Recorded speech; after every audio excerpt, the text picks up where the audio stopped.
Bu, həyatın səthi səviyyəsini göstərir. Səthi. Və biz bu səthin şahidiyik. Səthi səviyyə.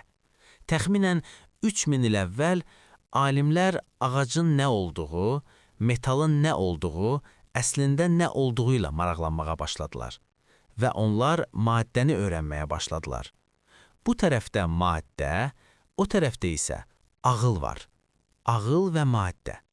Alimlər molekulları kəşf etdilər. Daha sonra dərinə gedib atomları kəşf etdilər. Uzun müddət bu hissəciklərin ən kiçik hissəciklər olduğunu düşünürdülər. Biz hamımız bunu məktəbdə öyrənmişik. Daha dərinə gedib atomların içində bu kiçik elektronları, neytronları və protonları kəşf etdilər. Və onlar getdikcə daha dərinə getdilər. Daha kiçik və daha kiçik hissəciklər. Çox kiçik hissəciklər. Və onlar 4 təbiət qüvvəsini kəşf etdilər. Daha dərin səviyyədə bu 4-ü 3-ə çevrildi. Daha da dərin səviyyədə 3 2-yə çevrildi.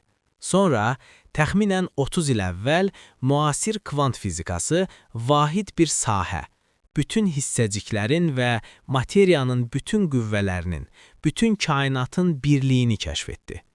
Onlar təkcə vahid bir sahə kəşf etmədilər, həm də bütün materiyanın bu qeyri-maddi sahədən yarandığını müəyyən etdilər. O, təzahür etməyən, görünməyən bir şeydir. Təzahür etməyən.